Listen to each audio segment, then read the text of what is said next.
auto ဆိုင်ငယ်ထဲမှာယမဟာကထုတ်လုပ်တဲ့ TT8 ဆိုင်ငယ်တွေကဘယ်သေးရှိမလဲနေထားဘလို့ရှိပါ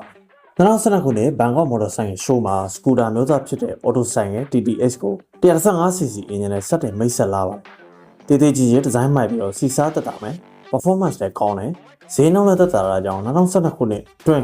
ထိုင်းနိုင်ငံမှာ CA 9,500လောက်ချခဲ့ရပါတယ်ဒါပေမဲ့2016ခုနှစ်မှာထုတ်လုပ်မှုရနာခဲ့ပြီး 125cc အင်ဂျင်အဆင့်မြင့်ထားတဲ့ X-Ride ဆိုတဲ့နာမည်နဲ့ဆိုင်ငယ်ကို TT8 နေရာမှာစထုတ်ခဲ့ပါတယ် TT8 ဆိုင်ငယ်က 114cc single cylinder အင်ဂျင်ဖြစ်ပြီးလေအေး base နဲ့ဖြစ်ပါတယ်